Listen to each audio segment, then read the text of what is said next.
Hence, we also set up a live stream option via YouTube.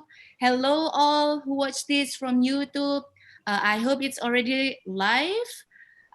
So yeah, welcome all, and then it's great to be here with you together again. We have this regularly every Thursday, and then for today, we are going to speak more about the small islands, especially about the risk and resilience. So you can all say hi to each other by writing down your name, your organizations, and which city you're from in the chat box, so we know where you are coming from. And oh yeah, I'm Lia Zakia, the program coordinator of CAIPSDCC. And CAIPSDCC is a collaborative Australia-Indonesia programs on sustainable development and climate change. And it is a collaboration between Griffith University Australia and Universitas Indonesia.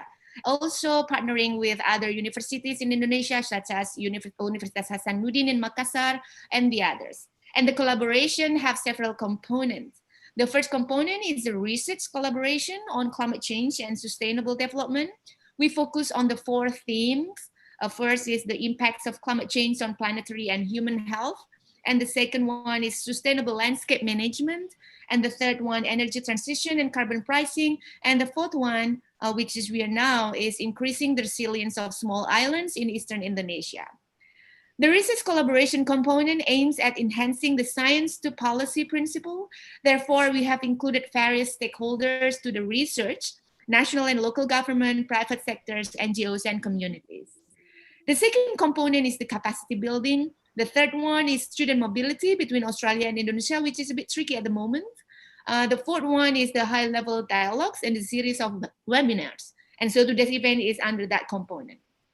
So now I would like to move on the logistic side to explain some housekeeping rules to make sure that we have an enjoyable session and a meaningful discussion. For those of you participants, you don't have to fill in any attendance list. We will have attendance report from Zoom, so you can just focus on the materials. You can write down your questions in the Q&A box. So there are several boxes in the panel if you notice, or if you are the first time joining our webinar.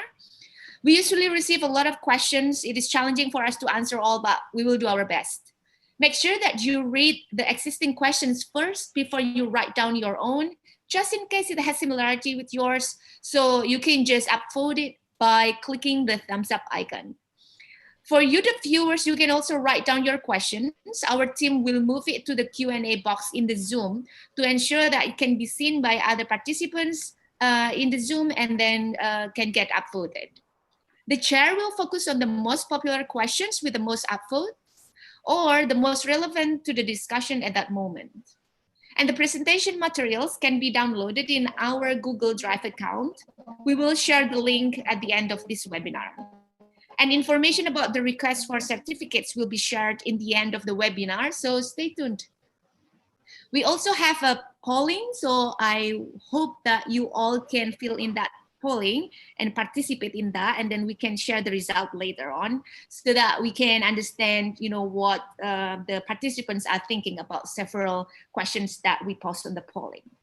So Bapak Ibu, ladies and gentlemen, before we start the discussion, I think it would be great if we can hear an opening remarks from Prof. Kathleen Byrne, the director of Griffith Asia Institute, who is also the chairwoman for the CAIPSDCC from Griffith University. Ladies and gentlemen, please join me to welcome Prof. Kathleen.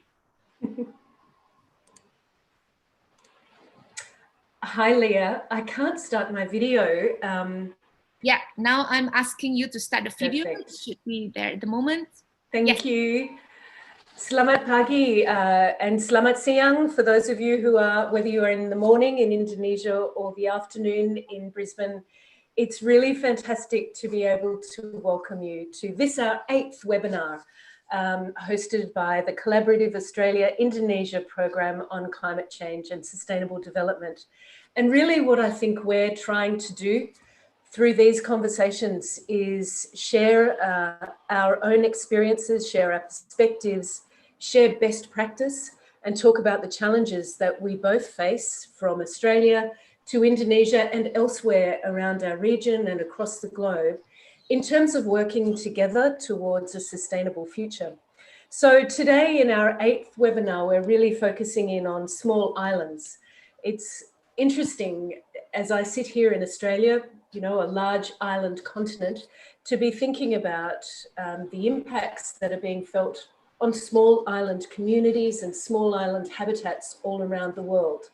And I think that there's a lot we can learn from the experiences of Indonesia, as well as other neighbours in our region, including in the Pacific, about, you know, how small islands are being impacted and by multiple crises, whether it's the impact of disease outbreaks like COVID-19 through to climate change. And we know that small islands really are at the forefront of these multiple crises right now. So today, I think it's really fantastic that we're able to bring to you some world-class scholars and researchers in this field. And I'm really deeply grateful to Prof Jan, Prof JJ and Prof Brendan for being available to be able to talk to their perspectives on the issues impacting on small islands and small island communities and their livelihoods as they face multiple challenges. I'd like to also make a special mention of Mbak Dia, who will be moderating this discussion. We're so pleased that she's able to be here and take control of the discussion for the next couple of hours. I'd like also to acknowledge a couple of very important people.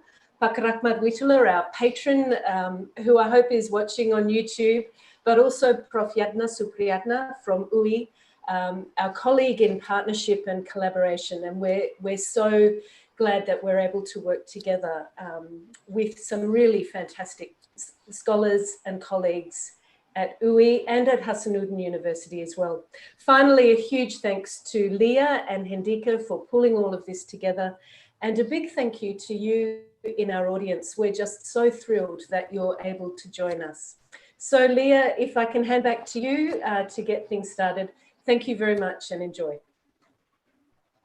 Thank you very much, Prof. Caitlin. It's always been great to have you here with us. So ladies and gentlemen, welcome again for those of you who have just joining from Zoom or from YouTube. We have almost reached the maximum capacity of the Zoom account, which is 500. Now it's already at 470. And then on YouTube, we have still time for joining the YouTube. And there's no attendance list, tidak ada absensi Bapak Ibu, jadi bisa fokus saja ke materi. So for those of you who ask for certificates later, we're going to explain that in the end of the webinar, so stay tuned. Ladies and gentlemen, let's moving on. I think we are going to start our discussion today, but before that, I'm going to introduce our wonderful chair for today, which is Mbak Asri Dwi Yahreni, or Mbak Dia, I call her. So Mbak Dia is currently doing a research project titled Model of Protected Areas Management Practice in Indonesia. The study aims to look at the interaction of pressures, conditions, responses in Indonesia's terrestrial national parks, and then using combination of linear statistic analysis and system dynamics modeling to improve the park's management. Conservation biologist by training, previous to the current research, Dia has been studying the ecology, population density, and distribution of various mammals, mostly the exotic ones in Indonesia. So ladies and gentlemen, please welcome me. Oh no, welcome Mbak Dia, not welcome me. Join me to welcome Mbak Dia Asri. Mbak Dia.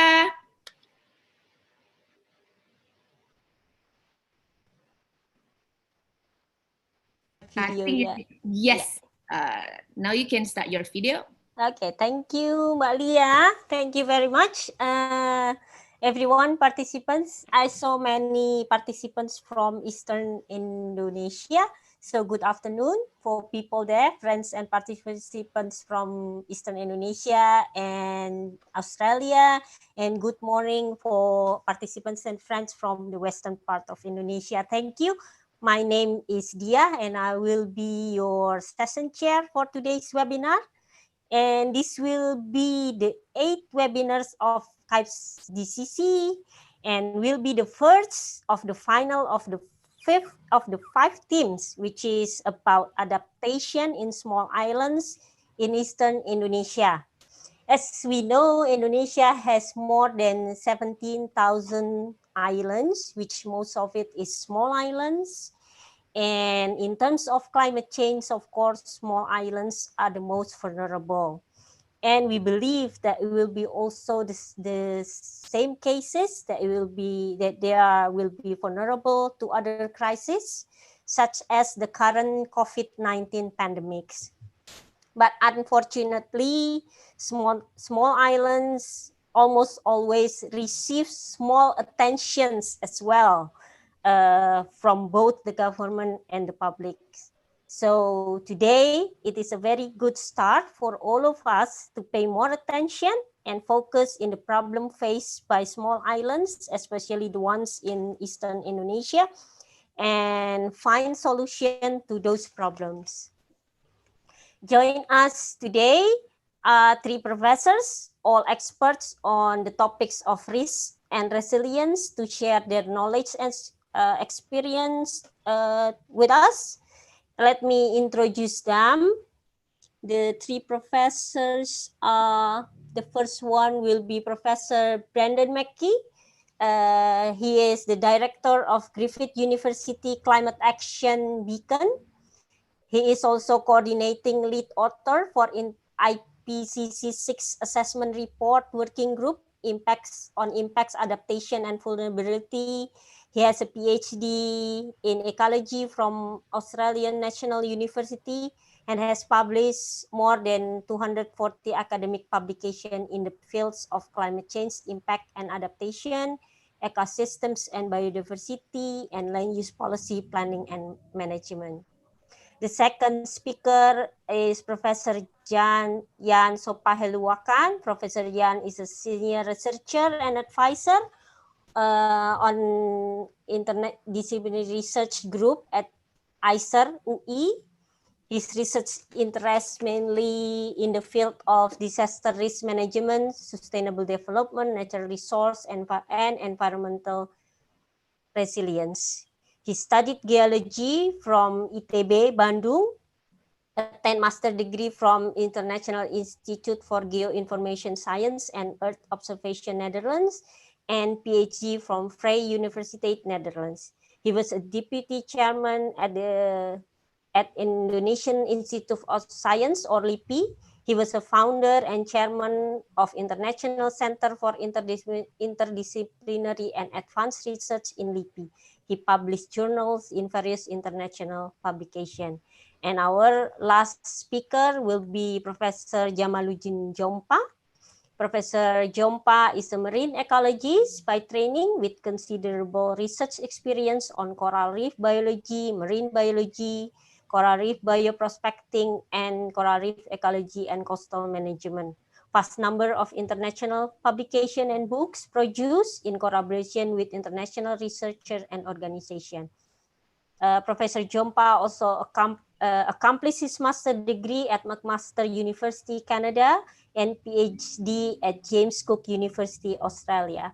He currently serves as the Dean of Graduate School in Hasanuddin University, Makassar, South Sulawesi, and the Chairman of Center of Excellence for Marine Resilience and Sustainable Development.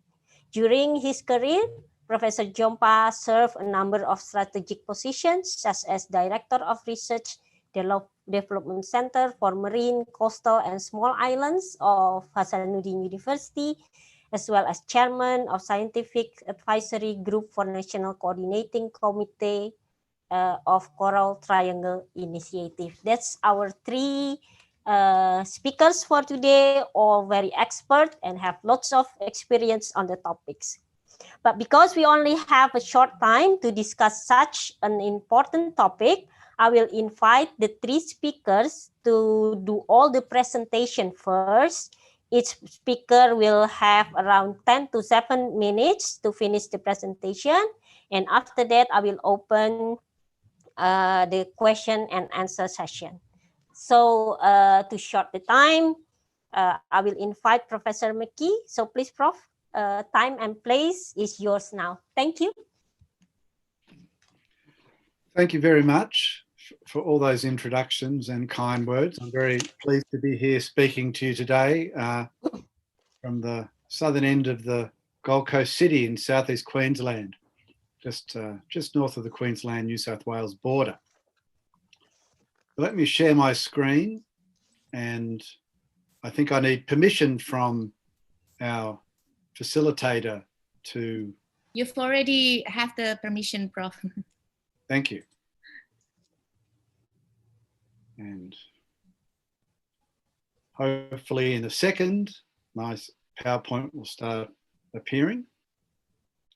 Yes. You can see that okay? Yeah.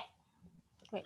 Well, thank you. So my presentation today is designed to set the scene for the speakers who follow me both today and also in the webinars that we plan under this theme in the coming weeks.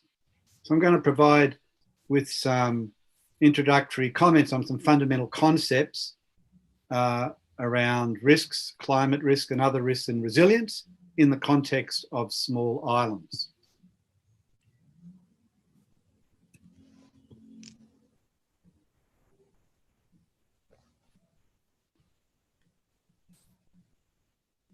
Well, the first question to ask is, what do we mean by this concept of risk? And sorry, I've just got a problem at my end because the Q&A box has popped up and it's blocking my mouse. So just let me close that. There we go.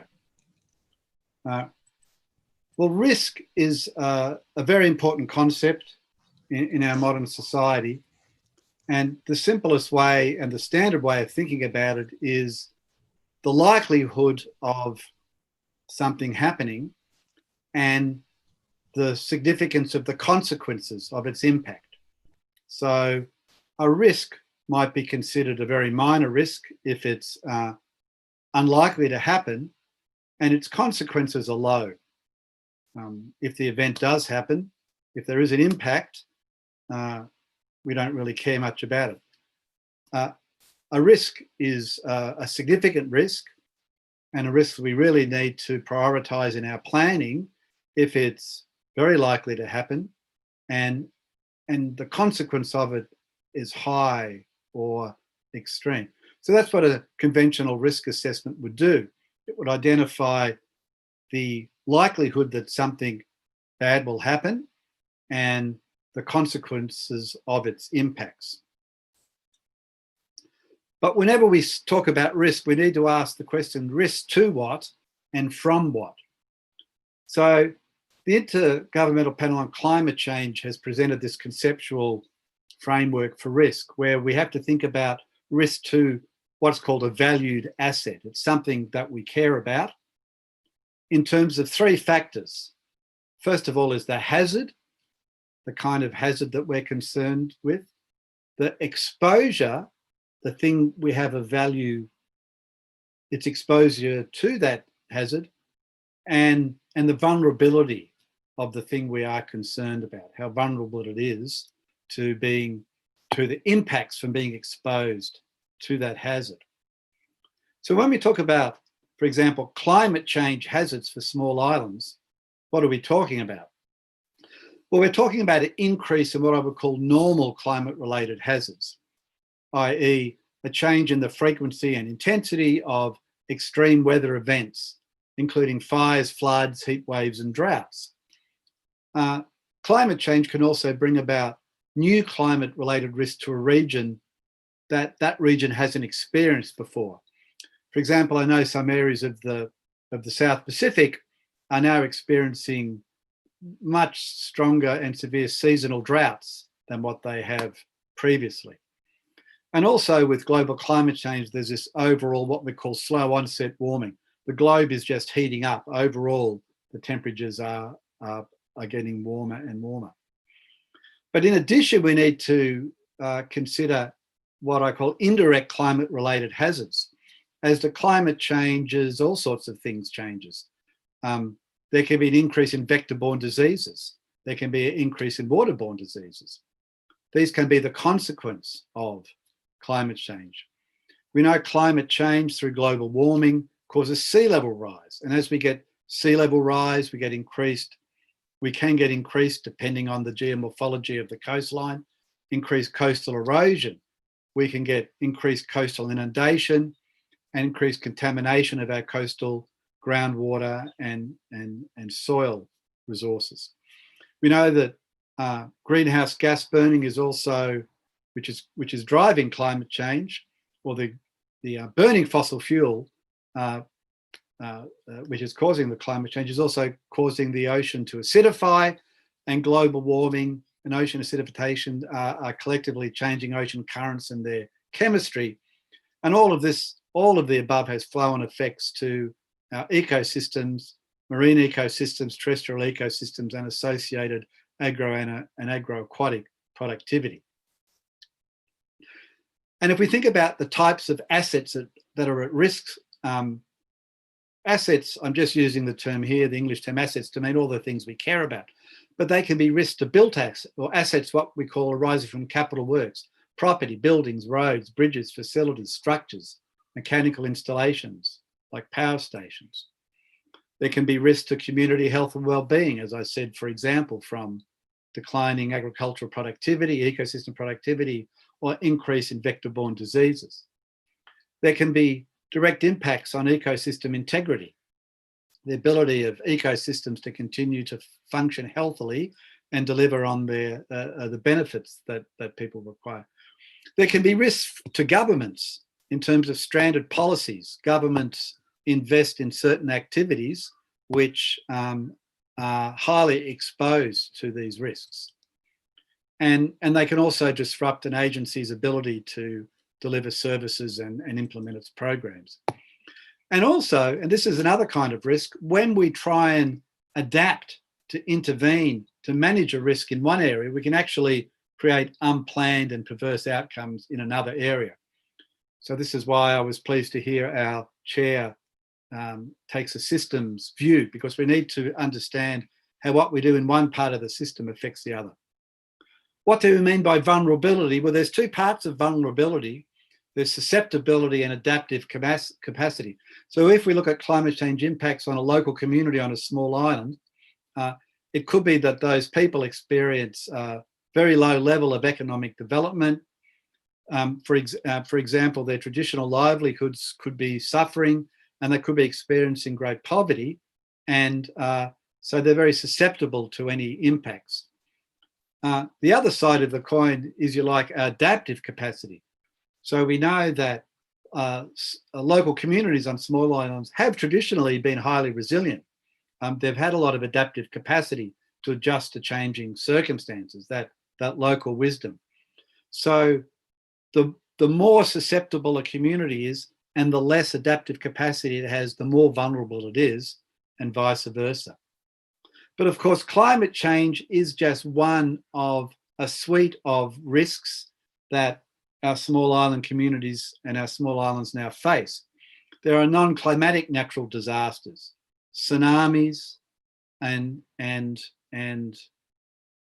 volcanic eruptions, and irrespective of climate change, we have very intense tropical storms. And of course, we're now very much aware there are other risks, such as the pandemic, the COVID-19 pandemic, and the kind of disruptions they bring. But the key point here I want to conclude on is that all of these risks are interconnected, and they result in what are called compounding, interacting, and cascading risks. So from a small island perspective, from a small island community perspective, they often have to deal, as we all do, increasingly with multiple risks of different kinds happening either within a short time of each other or at the same time. In Vanuatu, within the space of the same month, they had volcanic eruptions, they had a Category 5 tropical cyclone, the second one in 3 years, and they had to deal with COVID-19. And all of those risks bring cascading impacts, compounding impacts, and they interact. And one example, this is my second last slide, which illustrates this, is with shallow tropical coral reefs, especially fringing coral reefs, which are already under great anthropogenic impacts from overfishing, or many of them are from overfishing, nutrient loading, sedimentation, chemical pollution, physical destruction of coral reef. All of those existing risks to shallow tropical coral reefs are being compounded by climate change, because as with global warming, we get an increase in marine heat waves. And as we get an increase in marine heat waves, we get more coral bleaching events. Now, as the climate continues to heat up, we will get to a point somewhere around 2040 or 2050 under business as usual emissions, where the frequency of coral bleaching events will be greater than the time needed for coral reefs to restore, which is about a decade. So once you start to get regularly 2 or 3 coral bleaching events every decade, the resilience of the coral reef system has been broken. So it's the interaction of the current pressures and climate change. So the current pressures are making the coral reefs more susceptible and have less adaptive capacity. So the challenge then we face is, how can small islands be resilient to climate-related and non-climatic impacts and risks? And what adaptations can decrease their susceptibility and increase their adaptive capacity? Thank you. Thank you, Professor Mackey, to remind us again about the problems of climate change, because currently we all be too busy with the COVID-19 and then forget about other problems that is also important. Let us invite our second speaker, Professor Jan Sopaheluwakan. Please, Prof. Jan. Yes, thank you, dear. Good morning, everyone. Good morning. Yeah, now I'm pleased to share my talk in maybe just 7 to 10 minutes or so. Can I just share my screen here? Yes, you can try, Prof. Okay. Is it okay now? Yes. Okay, now I will talk about how actually these small islands, especially in Eastern Indonesia, how is their origin and their risk and the resilience, as what Professor Mackey just planning all this stuff about. And my special mission of this, my talk, is on how actually we could really make this. Hello, sorry, I think I better put off my video. Okay, is it better now? Yeah. So, hello. Yes, you can continue on, Prof. Okay. Okay, my special mission is that how can we understand and utilize sustainably our frontier, maybe the only frontier on Earth, if I say so. And in fact, the session with risk and of the social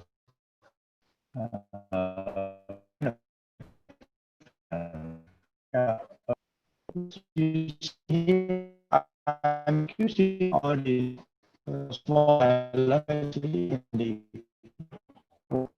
and that you can see the whole area be the only on Earth that you can find K-shaped islands like Sulawesi and Halmahera, and also the crescent-shaped basin like Weber. And in fact, the relief here from Weber Deep to the high mountain in Papua actually 12, which is higher than the Himalaya mountain. And you can find crocodile-shaped island like Timor, for example. So I think nowhere in the world you can find these very unique shapes of geography, and here next, then we will see the sea rise during the last 10,000 years, and that's how it makes all these small islands emerges. Hello. Yeah, Prof. Jan, we can't really hear you quite well. So I think it's better for me to share your screen. I can help sharing your screen. Yeah. Yeah. So if you can stop sharing. and I can Okay. share your screen. Could you, yeah. Okay. Okay, so I'm gonna share.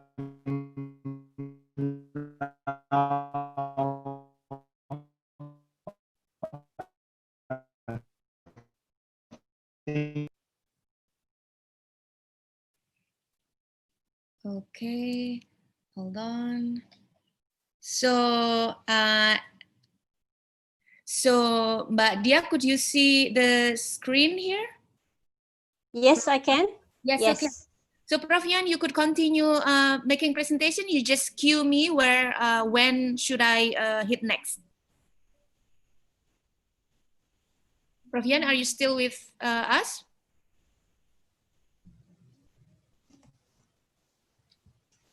We apologize. There is a connection problem.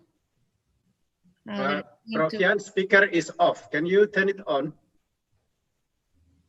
Okay. Okay, sorry. Prof. Yan? Yeah. Please, All right. yeah, please go to slide 13. 13. Just go on. Yeah, move on. Yes, next. Yeah. Yeah, yes. Yeah, okay, stop there. Okay, you see here actually the geodiversity, I mean the base where all the small islands are resting on. So you have quite a rich mixture of the ASEAN origin, what we call Sundala and Keraton, and also from the Australian, which are in red, and also the Pacific and Indian Ocean components there in blue. So you see that in Eastern Indonesia or in Malaysia, you have components of all these ASEAN, which are in yellow, also the Australian, which are in red, and also in the Pacific Ocean, which are blue, and also Indian Ocean.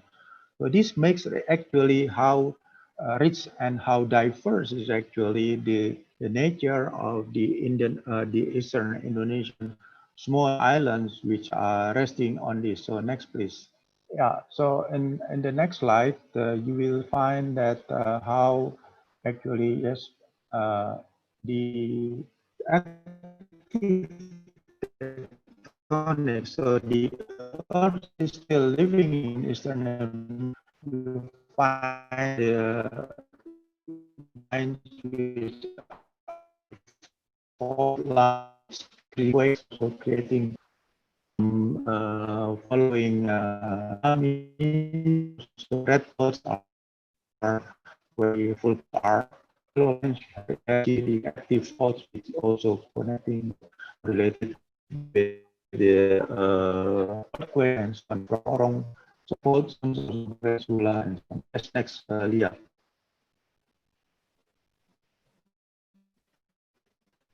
Yeah.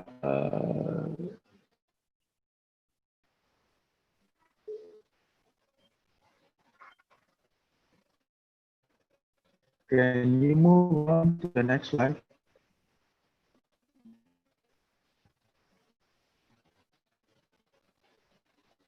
This is slide 15. Yeah, so these are just showing you that all the islands are not emerging.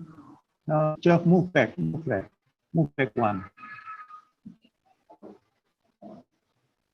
That one. Yeah, okay. Here you see there, I think more and more, they are not emerging at the same time. So first before and then move further to the east until Barat Island. And that you have a younger small emerging to the surface means the younger, the less fertile, and also the earthquakes, and also it's maybe next place. Yeah, in the next slide, you see that how the distributions of the earthquakes and all the fault lines and the active tectonics, especially in Eastern Indonesia. Okay, that you see that around next east of Timor and Tanimbar, so you have a bunch of very crowded earthquake epicenters there. That means it is quite active, and also including in the Weber Deep areas. Yes, next please. Yeah, this is just a zooming of this and showing you several recorded big earthquakes in especially around Timor and also K area, and also it shows you also the earthquake which triggered tsunamis in Ambon Island in 1950, for example. Okay, that's next. Yeah, yeah. Here you see that the more or less in the white areas there is house and also the north around the Seram Strap and also the Eastern South Tenggara and Timor. You see that this likely the source of where the might originate. Yes, next please. And yeah, the next slide just show you some historical records. You see here Ambon has many, actually it's because of their records, not because of maybe Ambon highest. And here some of the information data in searching of the historical tsunamis. Yes, next. And Banda see also, you see, yes, next. Yeah, these are just some records. You just go on.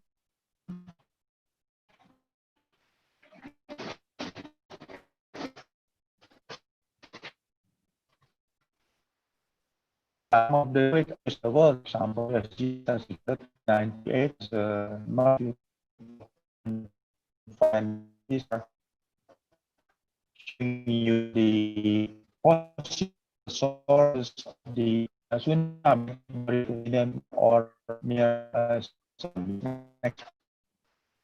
So now we go on the features, the briefs we are dealing with Indonesia proof all the coral the North Pacific, mostly through the Strait of Hasanuddin and some of the above the island is stays in Weber Deeps and gives you some kind of upwelling. And the reason why here the water area are so rich and so diverse because of this. We have continuous supply and injection of the energy to the species during the last 100 million years ago. That makes this area is so of city and biodiversity is also. Yes, next one. I think I will have still another two slides, please. Yeah, future is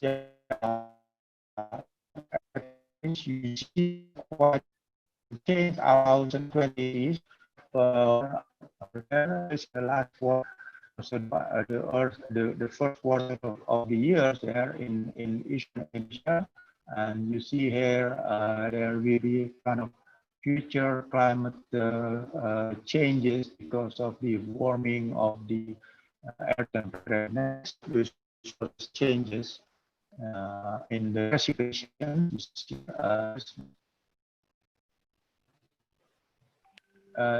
Changes in the precipitations in Eastern Asia. Hello.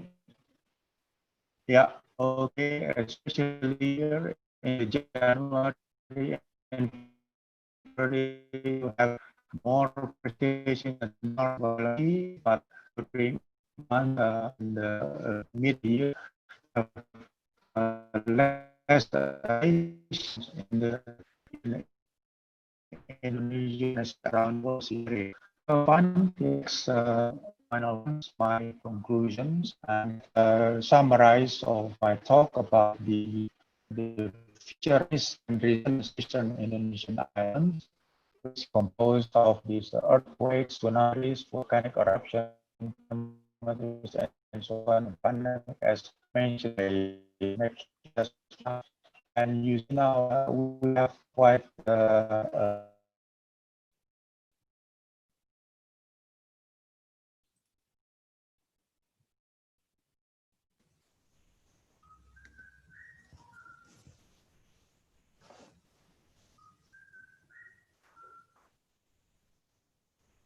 Prof. Yan,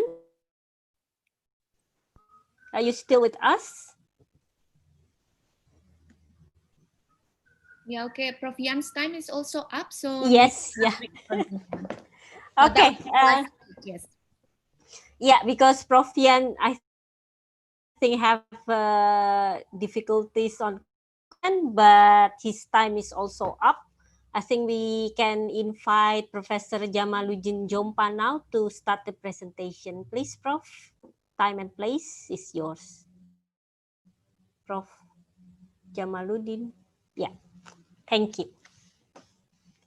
You're still mute, Prof. Yeah. Yes. Thank you, Mbak Dia, Mbak Lia, and Yes. Brandon, and all.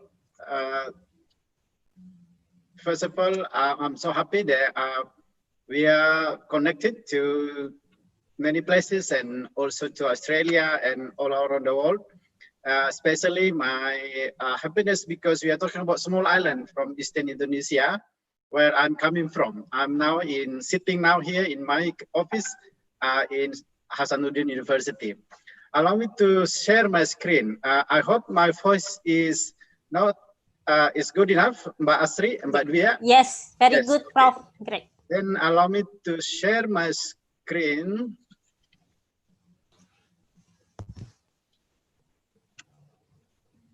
I'm being very optimistic about the timing. I didn't realize that we only had 7 to 10 minutes, but let me very quick to be able to cover this on time. So in this very short time, I will maybe flash my presentation very quickly just to make, okay. So Prof. Brandon has mentioned about the risk and vulnerability, and also Prof. Yan talking about also the risk and vulnerability to small island. He mentioned about geodiversity, and let me maybe follow up with biodiversity, and as well as combining with all the risks that we have discussed in that two other speakers. I will start with biodiversity first. Being, living in the small islands, basically marine is, of course, surrounded the islands is the key for livelihood for economy. And if you see here, in terms of the biodiversity hotspot value is actually huge. This can be a solution for Indonesian economy, especially during or post-pandemic, that our economy is going down sharply. And we hope this is actually the resource can be utilized. If you can see all these numbers are actually huge, can be a solution for the future, and including from livelihood, tourism, and also food, even to pharmaceutical potential, including tourism. And it is very beautiful to understand, to know that if you map the world into three categories of the ecosystem that surrounding most of the coast and small islands, from coral reef, Indonesia is actually the center. To mangrove, also Indonesia is the center. The dark seagrass, Indonesia also the center. So we are talking about actually the richness of Indonesia being the most diverse of marine in this planet. I mentioned this, and I would like to reiterate this because this value, I hope that will increase our awareness and also public participation. So every one of us here, please, this is one of our national treasures that we all need to care about. And I hope when we talk about risk, then we need to follow up with a solution. Unfortunately, the time is so short. So, hello. Yes, you can continue on, Prof. Yes. I'm having problem to move my screen. Okay. This is the data. Let me just directly to these numbers, just to convince you that when we talk about biodiversity, not only qualitatively, but this is quantitatively. If you compare, for example, of all some of the area in Australia, even Hawaii, this is like the data for Indonesia, especially for the fish compared to the world. You can see that, especially for the surrounding area of small islands, Indonesia have around 3,000. While other countries, including Australia, sorry, Brendan and Kathleen, you only have 1,500. So actually we double. And this is not to be proud, but just to make sure that when we talk about risk and resilience, this is serious for Indonesia to care about. And unfortunately, in around small islands, especially for coral reef, Brendan has mentioned a little bit here, but we still have problems in terms of overfishing, destructive fishing, coral mining, climate change-related bleaching, sedimentation. All of these are still at the moment around the small islands that really become vulnerable if you see all of this, if we don't put enough attention. When we talk about livelihood in small islands, we actually have a dilemma here. In one hand, we can develop this kind of aquaculture, especially for the seaweed, but on the other hand, we need to be able to really convince the nation that and study more about whether this can be having an impact on biodiversity. But so far, our studies show as long as we do it properly, I think we can reduce the impact here, including actually the use of plastics. And talking about plastic, small island is one of the vulnerable ecosystems, because this is our study. So actually Indonesia is one of the most producer of plastic on the ocean. We are number 2, but anyway, as being as archipelagic state, I think this needs to be taken into account, especially for the small island with carrying capacity is very limited. So we really need to take care about plastics. Also about coral diseases, we actually start having problems on coral disease around small islands. This is another impact actually of combined climate change and also development that we need to care about, because as I mentioned in the beginning, this is actually national treasures. Bleaching, of course, the data show there is no places on Earth now, including in Indonesia, that is not susceptible for bleaching. So we really need to think about how to make this more resilient, and in the same time, we need to find a solution for adaptation strategy. This is just to remind you that we are sitting here in Makassar. We have 100 small islands around Spermonde archipelago, and we still have problems in understanding sometimes the bleaching pattern. In the past, when I was still in Australia, we actually understand that the shallow reefs are actually vulnerable.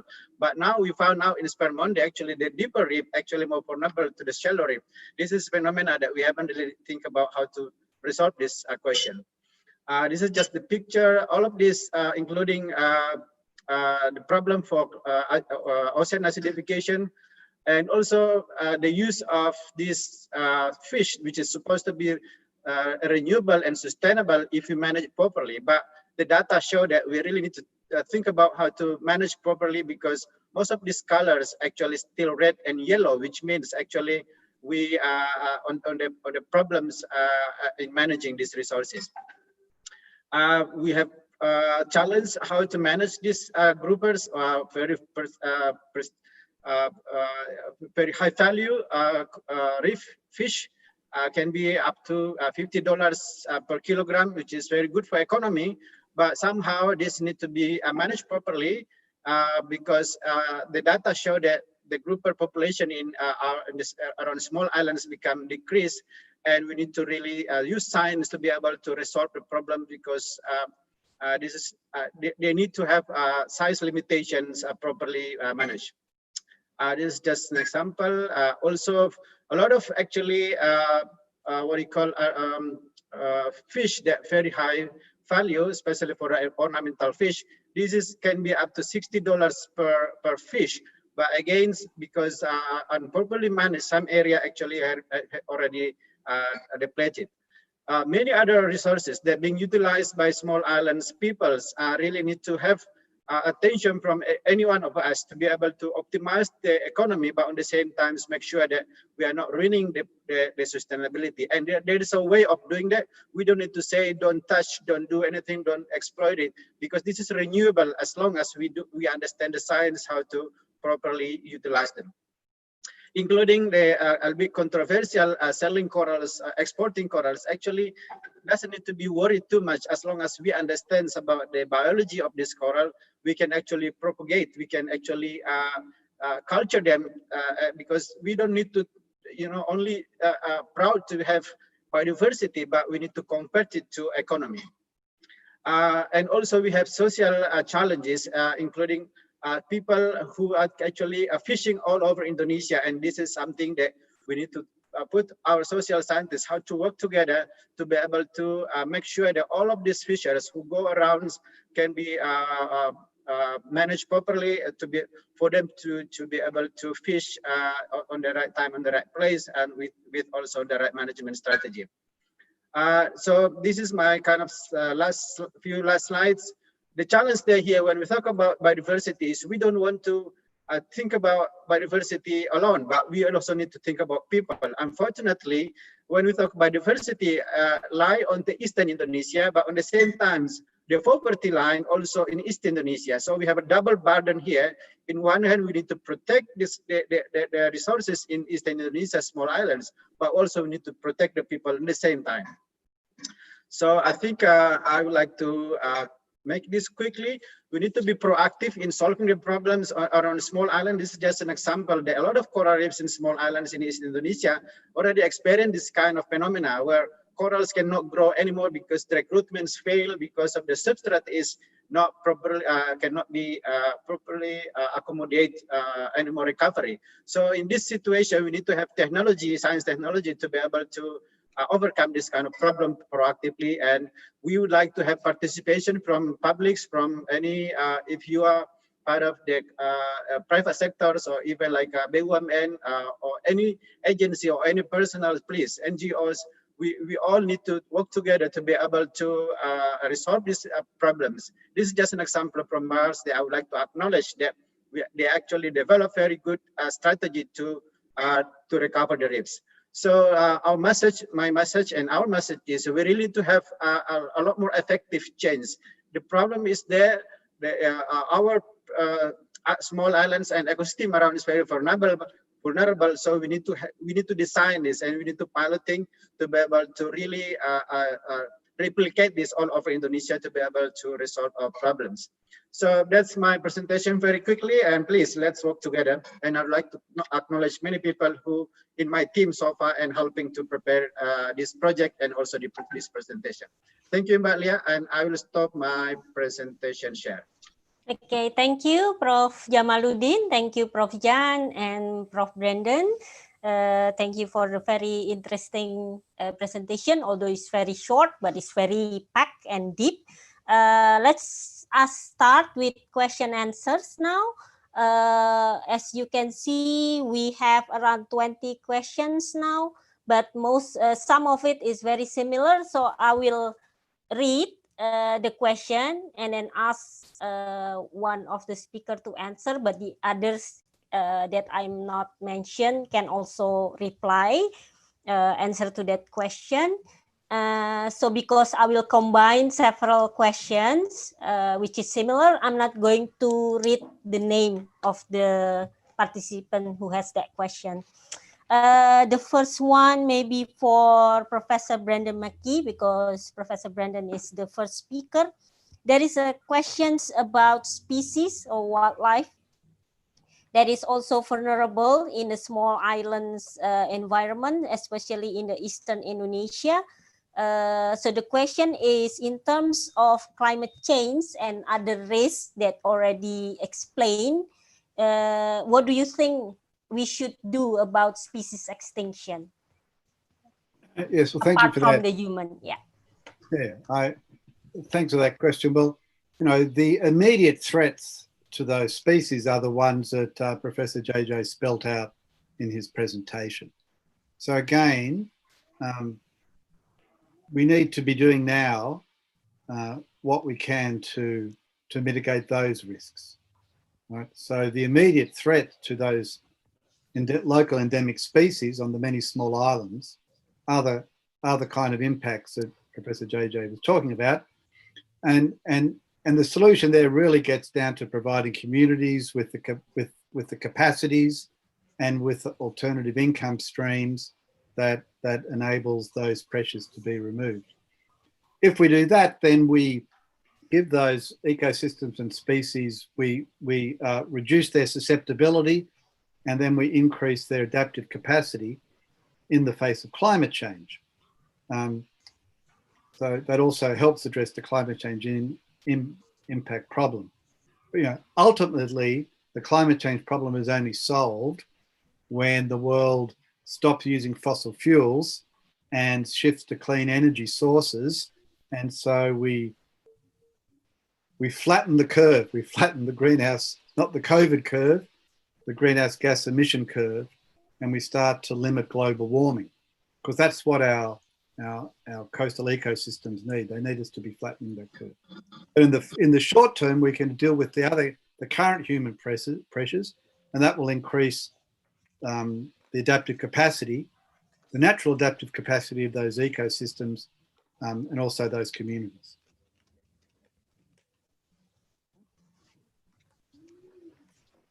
Okay, thank you.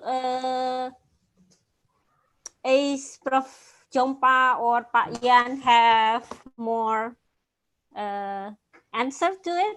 Maybe adding answers or maybe adding discussion.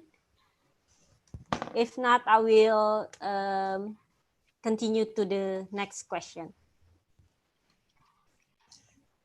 No, okay. The next question will be for Professor Jan. And again, Prof. Brandon and Prof. Jompa can also discuss about that question. The first question is about species extinction. It's about animals and plants. But the second question is about the inhabitants itself, the human that lives in the small islands. Is there any practical solution to mitigate and support adaptation of climate change to those small islands inhabitants, especially that they can do themselves? Like now, as we know, the government is quite slow in doing this. Can they do something themselves first to do mitigation and adaptation for climate change? And another question is, relocating is ever an option to help them, inhabitants of small islands? That's the question. Thank you. Please, Prof. Yan. Yeah, I think first about the people, as I would like to refer to Professor Brandon's last statement, that actually the people are proven to be resilient. I mean, that they can stay there for generations, taking into account also the local condition. But now, of course, the situation is changing, especially because of the impact of climate change, both directly or indirectly, as we follow what Brandon has mentioned about. And the indirect impact is, of course, that might change the coastal ecosystem, that may influence their livelihood, especially from the coastal resources, the fisheries, and also from the seagrass and so on. So I think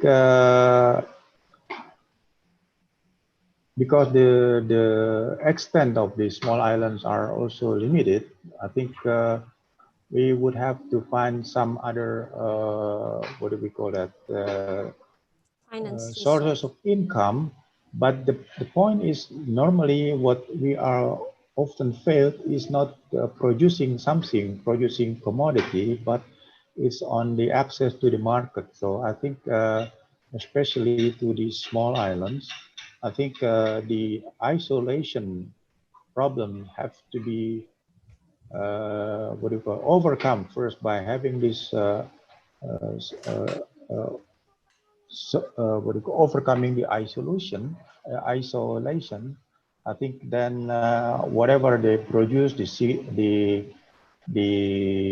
fish or their from what do we call that, the fisheries and other non-fisheries products can be processed and bring to the market. So I would also propose, for example, by using the network of the PT Post, the postal services, because the postal services, they can reach up to at least to kecamatan, and up to now it is not so much used. So then by combining this, connecting the islands by having this insular transportation with this logistical and distribution system, especially by making use of this asset of the PT Post, I think that maybe can solve the issues of this isolation and also the livelihood of the local people. And on the relocation, I think that will be the last option to be taken. For example, the people from the Teon, Nila, and Serua has been relocated to the island of Seram, for example, because of this threat of this volcanic eruption in these three major islands. But I think relocation is not that simple as just bringing things from one place to another place, because we are dealing with how that the people have been rooted, in the ecosystem with their families and with generations of life. So I think relocation would be the very final choice or something. Thank you.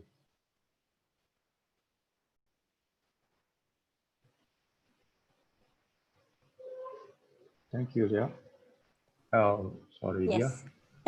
Thank you.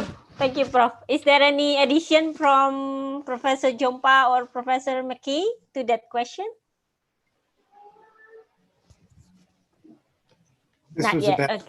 Yeah. sorry, that was the question about relocation. Yeah. Oh, yeah.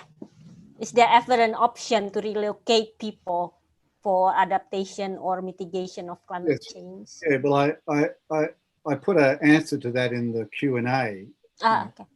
If the world community fails to mitigate greenhouse gases, at some point in the coming decades, it will be migration. It's inevitable that there will be coastal communities and small island communities for whom their local situations just become untenable, and they will be forced to be relocated. But as it was just said, that comes at a great cost. They lose their connection, their traditional connection with the land and sea, their cultural practices, their local knowledge. And often, and this has been found in other countries, when people are forcibly displaced, they get shifted or removed to big urban fringe dwellers, and they experience increased poverty. So where these forced locations happen, they need a great deal of government support and very sympathetic support, because otherwise it can result in very poor social outcomes. Okay, so it has to be avoided at any cost first to relocate people, because it will lose them from their cultural and traditional values. Thank you, Prof. Brandon. I have a question for Professor Jamaluddin Jompa. I think that's the first one in the question answer. Indonesia has lots of small islands smaller than 100 hectares. This is a question about policy. The question is, should these small islands, the land use planning or the special planning follow the RTRW, Rencana Tata Ruang Wilayah, or following the Rencana Zonasi Wilayah Pesisir and Pulau-Pulau Kecil? So apparently in Indonesia, currently there are two policies for special planning. The first one is RTRW, and the second one is specially for small islands. So the participant asking, which one, or maybe this can be combined or something else. Could Professor Jompa explain more about this? Thank you. Thank you, Mbak Dwiya. RT/RW traditionally only mostly on the mainland and also bigger islands. And RZWP3K, which is Rencana Zonasi Pengelolaan Wilayah Pesisir dan Pulau-Pulau Kecil, which is small island and coastal kind of zoning plan, is focusing on coastal area, which is also including actually some of the mainland, and also for small islands, which is the name of this planning. So in reality, in Indonesia, based on the law, actually for small island fall into category of RZWP3K, which is special zoning plan for coastal and small islands. And I think, but as one administration, especially the structure from national, provincial to the district, to sub-district, village, actually we are one. So we're supposed not to have like overlapping and contradicting plans, especially for the same area. Therefore, in making the RZWP3K, in most cases, they actually, there is what you call fine-tuning or streamlining about these two planning, not to contradict each other. I think the most urgent things about this planning is how to make sure that the development of the area actually following the principle for sustainability to optimize the potential, economic potential, but also not to endanger environmental and ecosystem sustainability.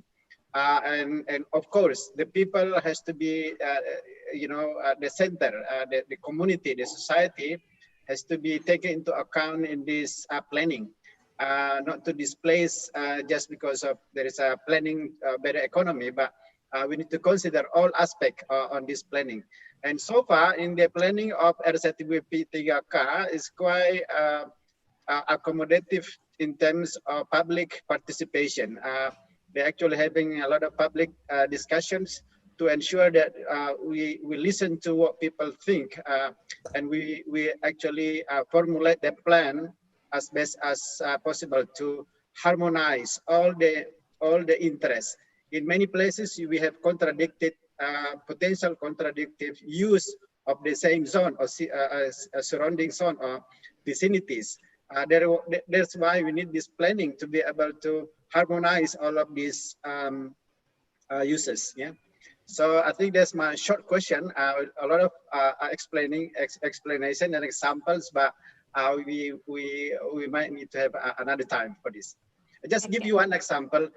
In Makassar, close to Makassar city, there was in the past displacing people from small islands because the government would like to build hotels on that small islands. So governments make, with the company, provide lands, blah, blah, blah. And they try to relocate these people. Some of them okay, but a lot of them is not okay. So basically this is not very simple to relocate people because this is not a material, and we are a democratic country that we need to listen to the people. Okay, thank you, Prof. Jompa. I have one remark. Actually, small islands ecologically cannot be separated from the mainland. Ecologically, whether the people, the current, the sea currents, the wildlife, everything. So maybe, although we already have two policies, one for terrestrial and one for small island, it has to be combined together, yeah. Based on the ecological. So the government needs to remember that ecologically and probably socially, the people and the wildlife, the ecological, it cannot be separate from small islands and the mainland. Yeah, thank you. Another question. We still have maximum 1 hour? No, it's about 50 minutes more. So actually we still have lots of times, and I think there is still lots of other questions. There's a question about tourism, because as we know, the economy in Eastern Indonesia mostly developed by ecotourism, but currently is most affected by the pandemics and as well as the risks in the futures by climate change and other risks. So can the panelists have an opinion on that? How to mitigate and adapt tourisms in terms of the risk and resilience, so the people in Eastern Indonesia can still benefit economically from those tourism activities. Anyone can start, maybe Prof. Jompa or Prof. Yan or Prof. Brandon can start answer that question. Thank you. Yeah, this is a very important question because tourism is an important source of income. But here I think we need to make there's two important factors to consider when you're looking at tourism. It's what it's what kind of tourism, and to what extent that tourism is nature based. So you can set up tourism so that so who benefits from the tourism is the first question, and what kind of tourism is it? Is it nature based or not? So you can have tourism where people just fly in, they stay in a very expensive hotel. They have nothing to do with the local community. They have nothing to do with the local ecosystems. It's just a fly-in, fly-out arrangement, and it's a tourist complex that could be anywhere in the world. In which case, there's very little benefits to the local community, and these kinds of resorts can have huge detrimental impacts on the local ecosystems. Another model is where you have more of an ecotourist framing, where by definition it's more nature-based tourist activities, and there's more connection and more benefits flowing to the local communities. You still need tourist infrastructure. You still need transportation infrastructure for people to get in and out, etc. You still need hotels, restaurants, etc. But it's a different framing. You're actually giving people an experience that reflects in some way, that builds in some way the natural assets of the location, of that destination, and you're doing it in a way where it's making use of and providing benefits to the local community. So whether tourism brings local benefits or not depends upon what kind of destination you've set it up and that you're marketing for. And I'll just make one more comment about tourism. Given the disruption to international tourism by COVID-19 and the fact that there's going to be continuing impediments to international travel for some years to come, Qantas Airlines, for example, has put its entire international fleet into mothballs for 3 years. That's how long they think it's going to be. There's huge opportunity still in Indonesia to attract Indonesian students. So that's what's happening with the Australian tourist industry. All the marketing now is about getting Australians to holiday in Australia. And I think Indonesia needs to do the same as well. I'll stop there. Thank you.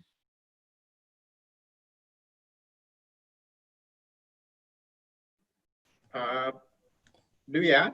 Yes.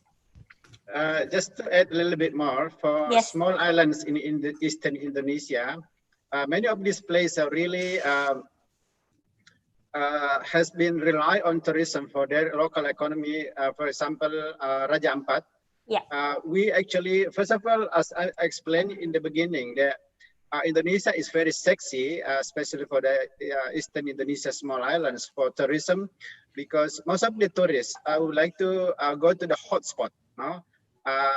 The millennial generation also like to go to the hotspot, and the biodiversity hotspots really in this planet is in Indonesia. So this is very good campaign and promotion actually for Indonesia to make use of this potential benefit for tourism industries.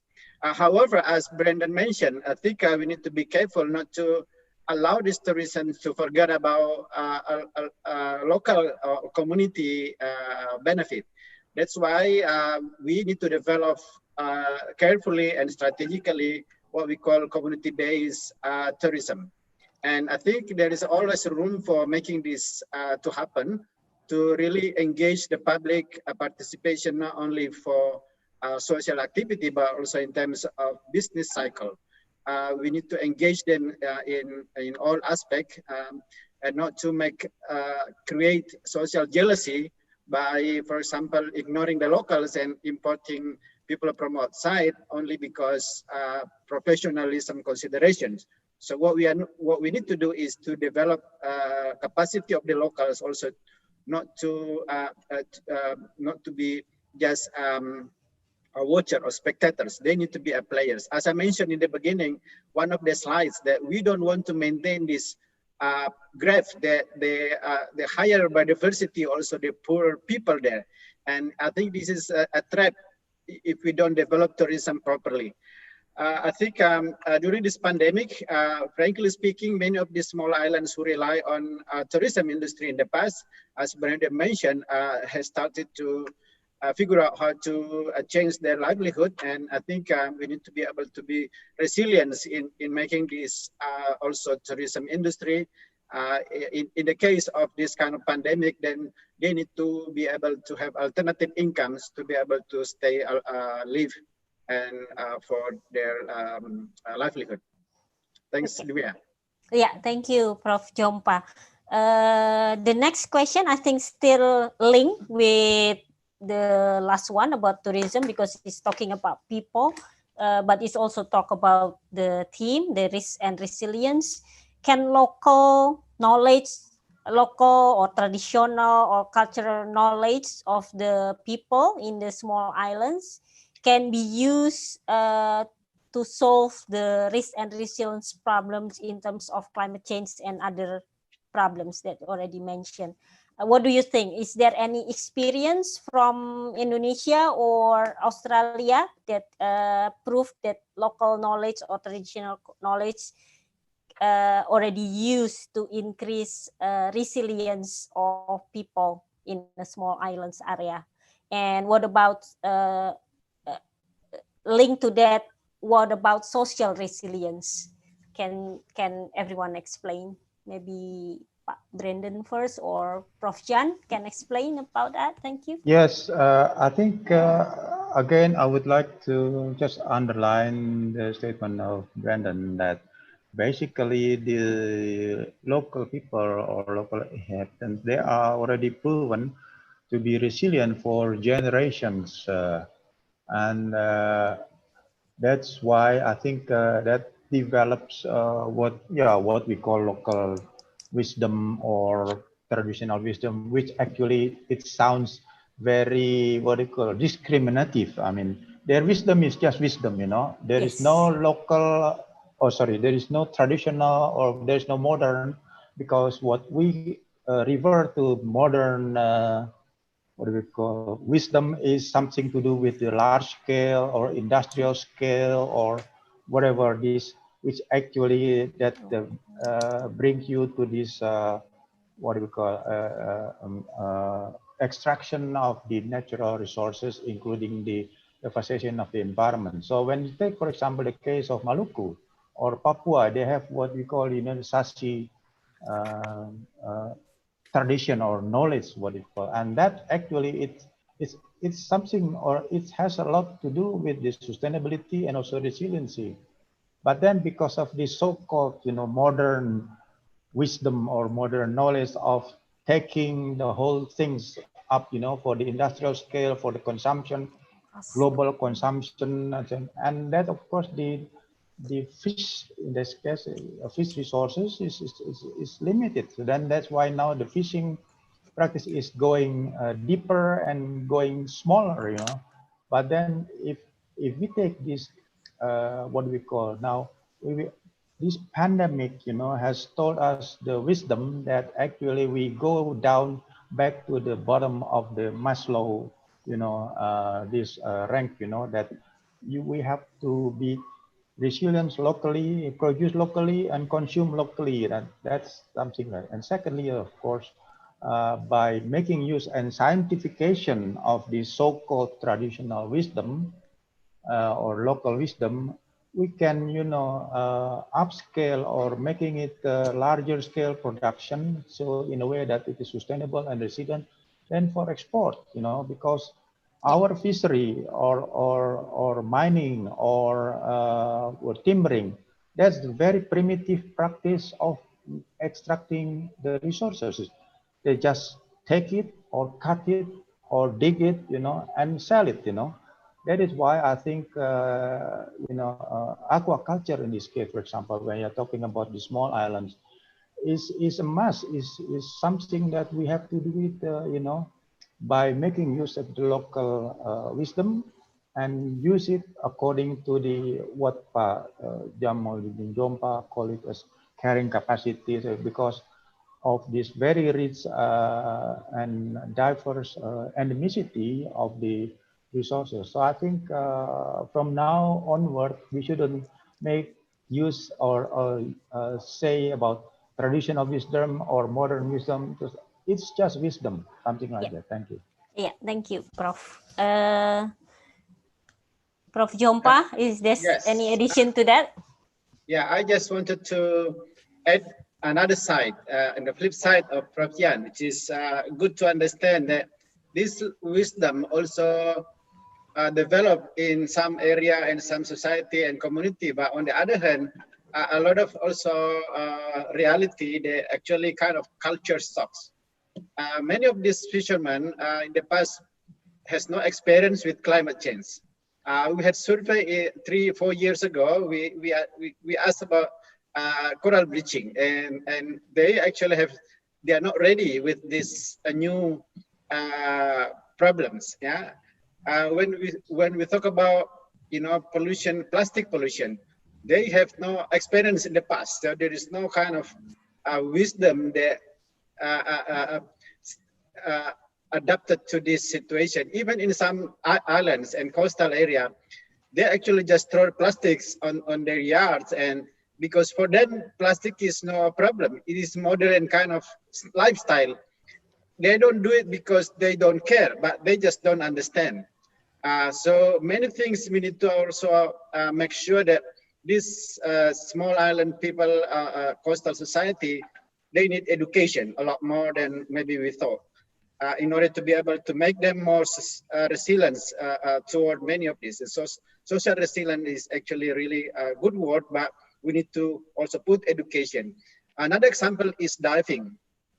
In the past, this has only happened when people start, lifestyle start using a live fish for food, for example. So these people are starting to go with cyanide and then go diving, but because they don't have enough education, they use like a tire inflators, a machine to go for diving, not using scuba, and a lot of them actually go pass away and also have very bad diving accidents almost every day.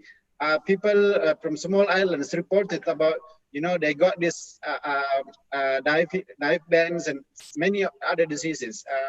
And I think this is something that we need to care about, to be able to make this society and small islands also understand about what's happening in this new modern life.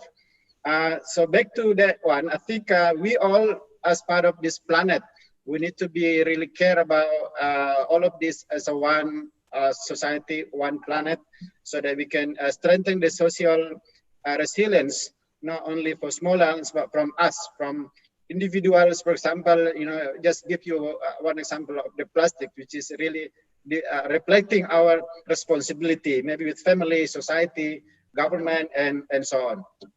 That's all for now, Mbak Dwi. Yeah, thank you, Prof. Jompa. I heard that you have to leave this discussion at 12. No, I have postponed my other agenda. Thank you. Thank you, because we are about 5 minutes to 12 o'clock. I appreciate this forum, which is very thank you very much. Okay, thank you. This is very interesting. If I can just add to those two responses as well, I think that, and this is a similar discussion we've had with remote communities in Australia and remote Indigenous communities. And we call it in the English language the two toolbox approach. You have a toolbox. So I have one toolbox, which is the traditional knowledge, and then the other toolbox, which is the kind of modern science-based approaches, natural resource management. And we need both. we need the modern approaches because we've got these impacts of industrialization, climate change impacts, things that communities haven't experienced before. But we also need to realise the benefits from these traditional local small island communities. I mean, as you all know, traditionally there was no homelessness, right? No one was homeless. Everyone belonged to an extended family, and they had very good food security. People had very good diets. So there's a lot of social capital, and that gave them a lot of resilience. A lot of their resilience came from that social capital. And as I was mentioning before, when you have forced displacement, people often become urban fringe dwellers. They lose those community connections. They suffer homelessness and food insecurity. So, we often, Indonesia has thousands of islands and many, many small island communities, and there are benefits to them, So we need to take the best of both worlds, the two toolbox approach. There's many benefits from having traditional community village lifestyles that we should recognise and support.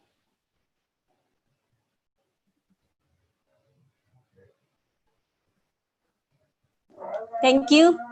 Mbak Lia, we still have another 30 minutes, or are we going to We have 15 minutes. Yeah, we have 15 minutes for question and answer. So we have 1 or 2 questions more to can be answered. Okay, let's see. I think there's one, not really small, but big, compared to the other questions. This is a question to Professor Mackey. Why you call the vector-borne diseases is not climate change impacted, while we know that probably in Indonesia as well as in Europe, some of the diseases like dengue fever or malaria is spreading more because of warmer climates. Do you have an answer for that? Yeah, I was just making the distinction between direct climate change impacts and indirect climate change impacts. So direct climate impacts, I was using that term to talk about changes in the weather conditions, more heat waves, changes in rainfall, patterns of rainfall, changes in other atmospheric extreme climatic events like tropical cyclones. And then there's the indirect climate impacts, how a changing weather and climate affects ecosystems, affects species, affects agriculture. So I was just trying to make a distinction between changes in extreme weather events, like we're going to get more intense cyclones, and we might be getting climatic drought where we never used to get it, as distinct from the indirect impacts, the cascading impacts. You change the weather and the climatic conditions, you get a change in vector-borne diseases, you get a change in malaria infections. As you get global warming, the mosquito line gets higher and higher, and communities become exposed to malaria that were never exposed to them before. So it is a climate change related risk, but it's a more indirect one. That's the difference I was just trying to highlight.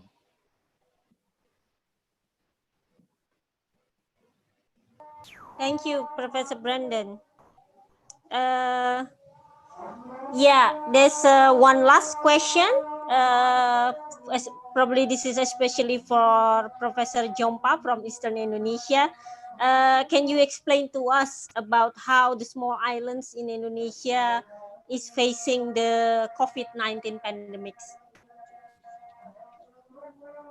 This is a very hard question, but quite unique question. There are many dimensions of the small islands. Maybe I will start with the social economic dimension. Most of the small islands in Indonesia rely on fisheries, of course, and some of them with tourism is really directly impacted because there is almost no tourism activities. But the fisheries also has a challenge there because they have in the past they have problem with the transportation and logistics systems, especially for those needed to be exported. When we have problems with export, then we have issue there because, for example, the live reef fish has a limitation now with the fly overseas, because many of these are using a flight, not with the cargo system. And but the local fishermen are also kind of adapting with changing the fishing systems to be able to market it not only to the local islands, but also to be able to market it to the cities. So many of these fisher now are actually quite good enough to be able to adapt with the changing, especially for the what do you call transportation and logistics systems. Another measure that the fishermen are doing is learning how to process. I think this is something that challenging for small islands that has limitation not only for access, but also sometimes electricity. So they start using many traditional way of what do you call conserve, prevent these fish to be able to sell maybe after processing.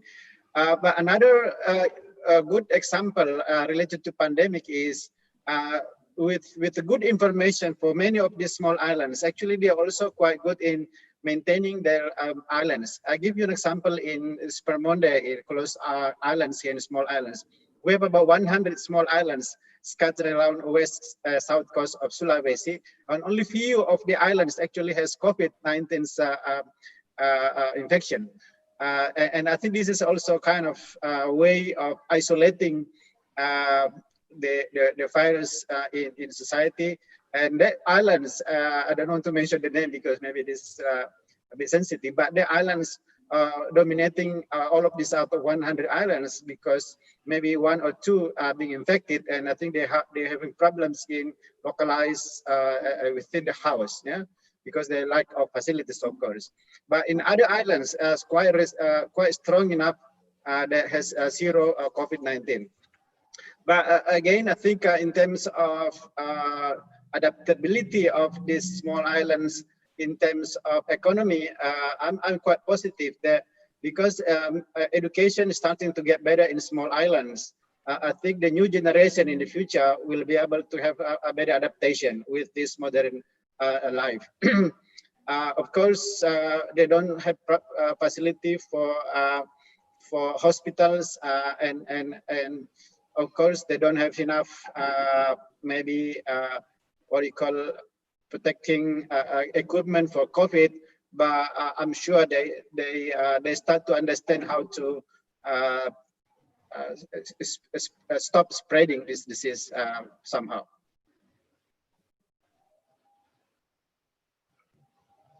Thank you, Prof. Jompa. So mainly the people in small islands impacted in the economic part, yeah, because of the COVID. But for the disease itself, thankfully, they don't really get affected that much yet because of their isolation, probably like that.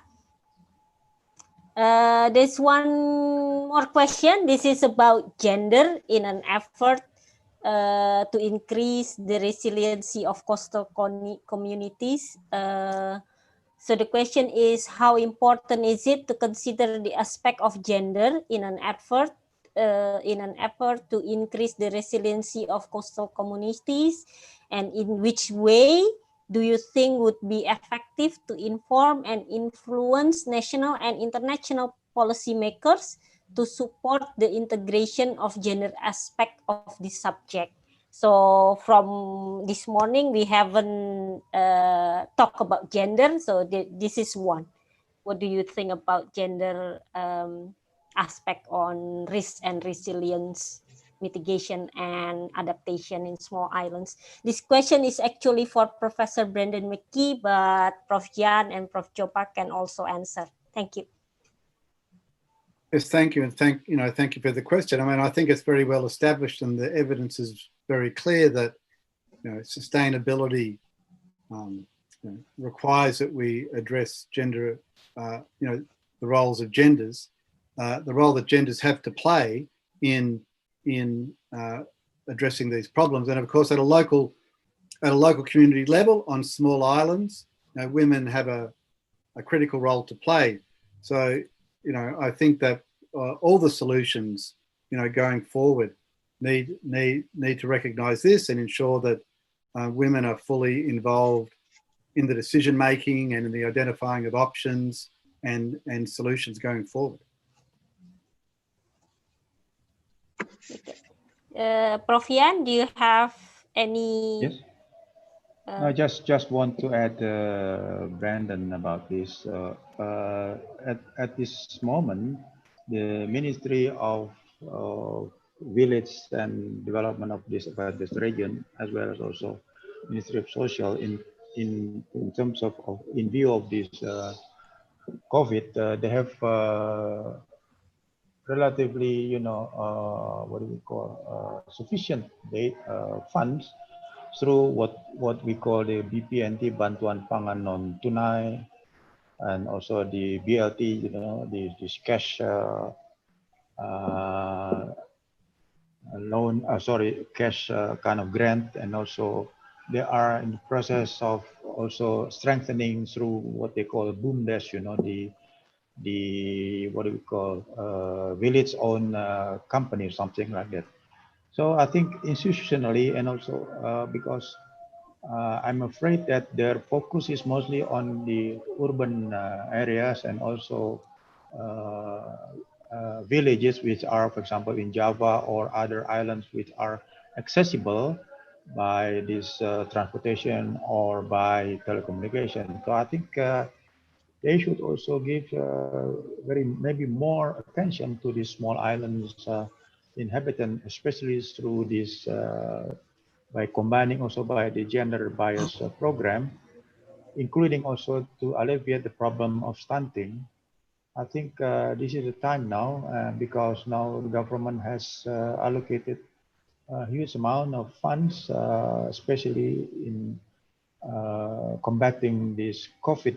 I think this is also the good moment to give more affirmative action through this gender bias program, I think. So that's my additional comment. Okay, thank you. Yeah. Okay, Prof Jompa, please. Thank you. I'm actually one of the a big fan for gender mainstreaming. Yes. In the past, I proclaimed myself as a male champion for gender mainstreaming because to me, not only that gender is one out of 17 in SDG goals, but I think a lot of these males become a solution, a problem for this gender equality solution because we have been biased unconsciously toward gender mainstreaming.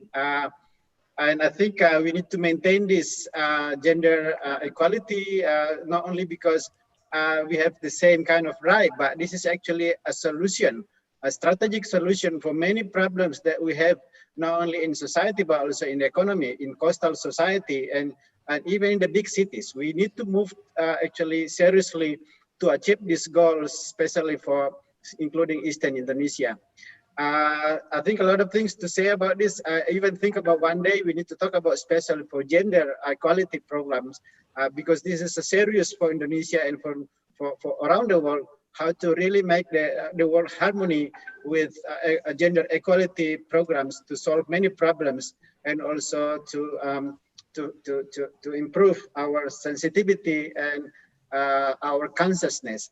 That's why this logo, Hasanuddin University, just to promote my school, in graduate school of Hasanuddin University, we actually have one study program called Master Program for Gender and Development. So we are quite sensitive and we are hoping that this gender equality become one of movement to many problems that we encounter, including small islands and issue of pandemic, for example.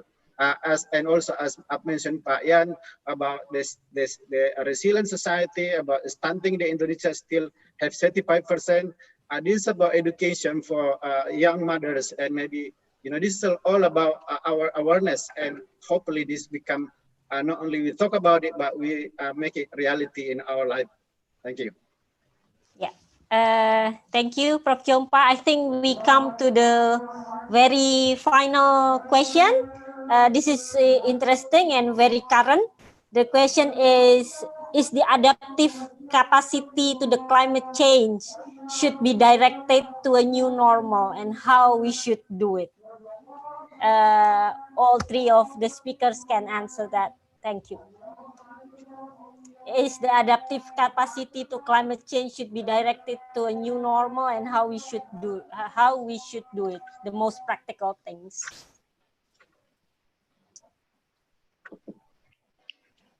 Yeah, maybe Brandon can start, or I can, of course. I always Very feel tough like question. because I'm the last, so I need to be in the last giving my comments. So, but Prof. Mackey, please. Thank you. Yeah, so you know the reality is that we have changed the climate. We're already experiencing the impacts from the 1 degree of global warming that's happened over the last 100 years. Right? So global, you know, the average surface temperature has increased 1 degree compared to pre-industrial levels. So climate change is not something that's going to happen in the future. It's something that's already happened. We're now experiencing and living with the impacts from 1 degree of global warming, and that's going up in time. And where it will land, we don't know, because that depends on the world's community's success or failure to mitigate greenhouse gases. But we will never go back to how it was. Right? The climate will not return to how it used to be. It has changed. So we already have a new norm. The new norm is 1 degree of global warming. But that concept of a norm will be continuing to change, because we'll be living with a disrupted climate for a very, very long time, for centuries, if not millennia, simply because how long even if we were to shut down all greenhouse gases tomorrow, it would still be millennia before the Earth system would re-equilibrate in terms of the global carbon cycle. So, to cut a long story short, the new norm is accepting ongoing climatic disruption. That's what the new norm means. So, ensuring we have adaptive capacity is no longer optional. It's actually mandatory. It's got to become an essential part of our strategic planning and how we think about things. It's not something we've got a choice about anymore. We have to have adaptive capacity because we have changed the climate, and it's going to continue to change. That's the new norm. The new norm, if you like, is no norm. Yeah, so actually we should have this term new normal for climate change from some times ago. So it's actually what we do now, plus the pandemic is not really a new normal, but it has to be a normal for us now for climate change as well for the pandemics. Thank you, Prof. Brandon, because our time is almost done and we still have to ask all the three panelists to have a take-home message. Can we start maybe Prof. Brandon as the first speaker, and then Prof. Yan and Prof. Jompa to have a very short takeaway message for all of us before I conclude this meeting. Thank you. Please, I can Prof. be very short because I think I just gave my wrap-up speech, which is the new norm is no norm, and we have to really make sure everyone, especially small islands and local communities, have the adaptive capacities they need going forward. Thank you. Okay. Thank you, Prof. Mackey.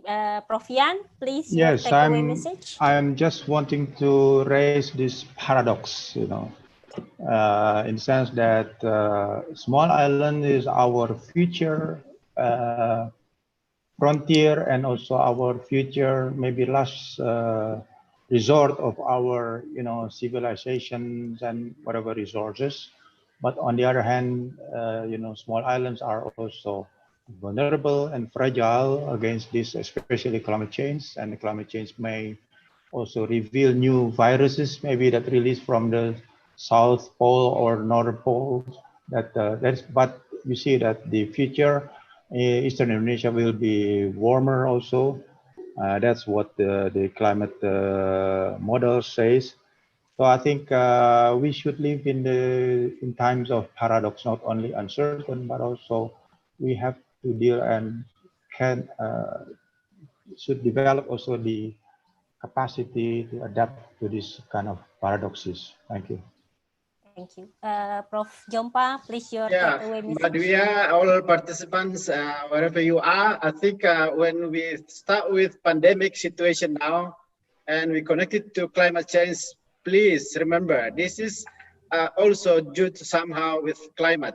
Climate has made the systems abnormal and not normal. Then the virus is reacting abnormally, and in terms of adaptive capacity for climate change in the past, I would like to see this is kind of momentum that we need to care more. In the past, maybe we talk about this capacity for climate change adaptation a lot, but with this situation now, we need to understand that we need to be more serious because this is pandemic has given us a lessons. So this is a momentum to have what we call a great reset. We need to reset again, start off again our commitment, start from society, from individual to government to really care about this adaptation for climate change. And also make sure that the natural capacity for adaptive need to be maintained. Ecosystem health need to be improved, biodiversity need to be increased because the healthy ecosystem that will actually also reacting to a healthy society.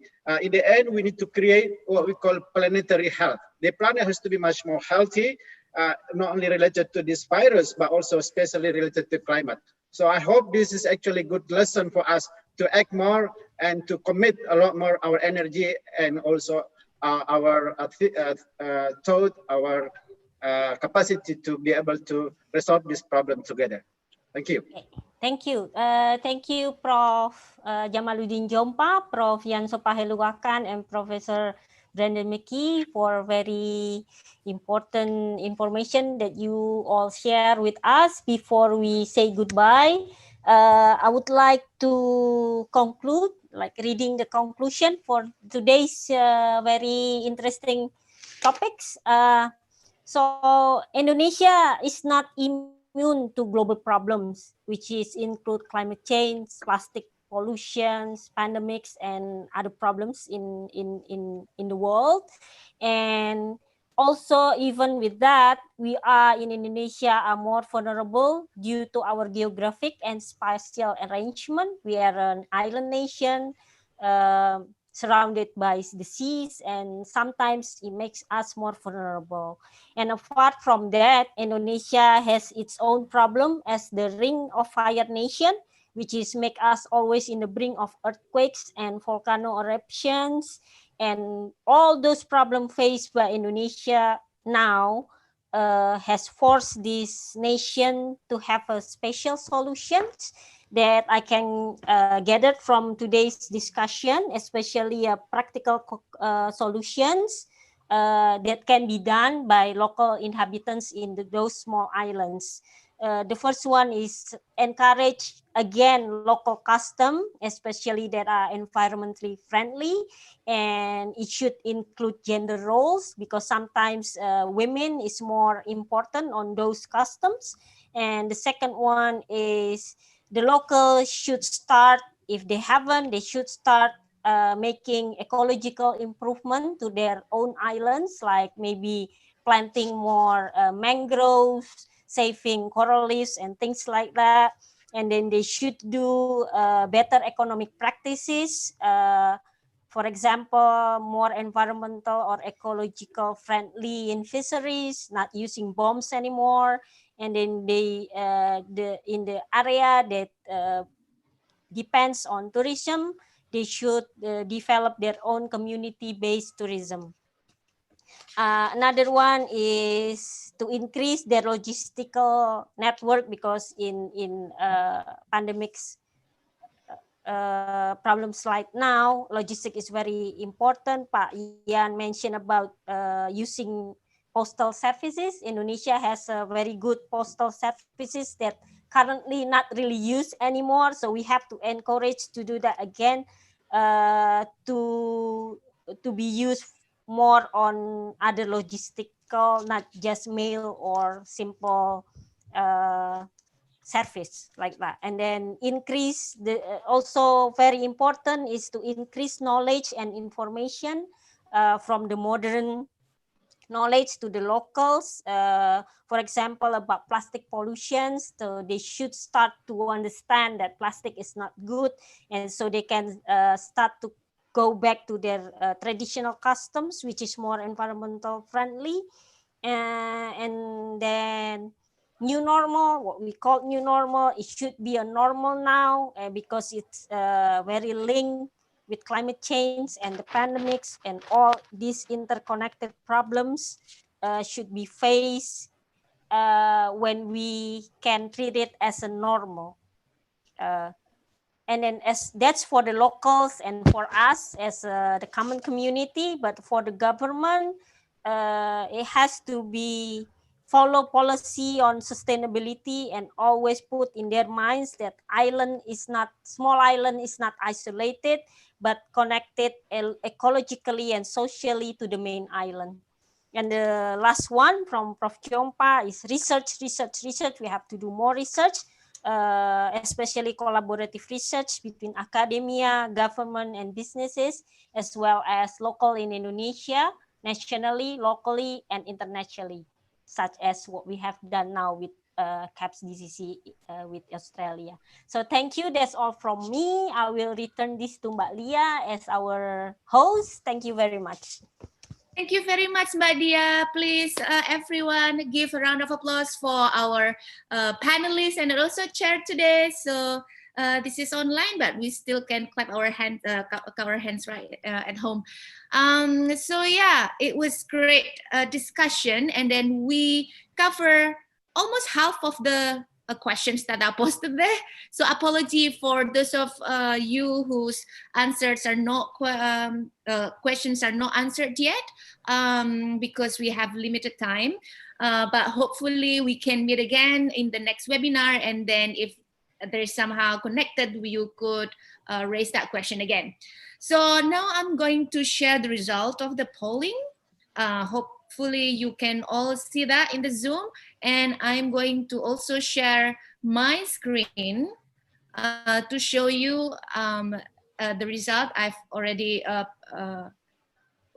cut and pasted here so that the people from who watch it from YouTube can see that. Hold on, how do I make? Sorry. Yes. So can anyone see that? So 555 people actually joining the poll. So I think that's great. This is good, especially for social scientists to have this result. And then the first question is about which sector do you most identify yourself with? So 25% from national government, 11% local government, 5% private sector, 43% academia, so this is the majority, 8% from NGO, 9% from community, 2% from the media, and then 14% from students. So we have a broad range of stakeholders here. And the first question is about whether small islands are rich in natural resources thanks to their geo, bio, and ethnodiversity, but they are mistreated due to the poor understanding of their vulnerability and the ensuing risk. What do you think about making small islands sustainable for the current generation and the future generation?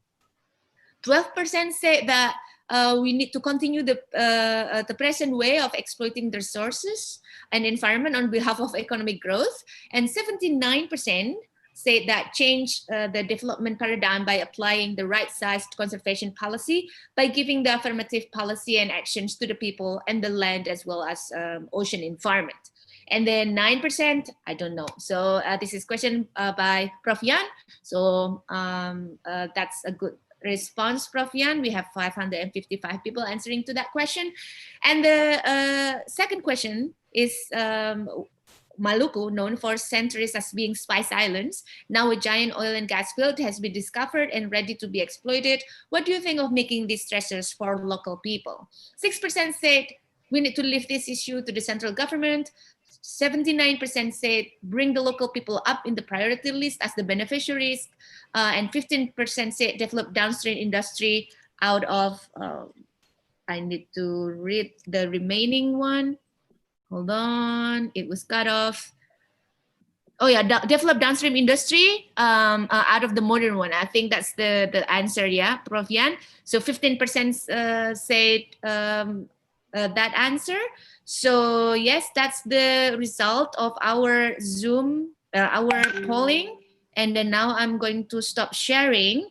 And then thank you very much for those of you who have participated in the polling section. It's really appreciated. And then for those of you who stay until the end of this webinar, it's great that you still stay with us here. And then I would like to invite Prof. Yatna now, Prof. Yatna Supriyatna, the Director of Institute for Sustainable Earth and Resources, to give closing remarks.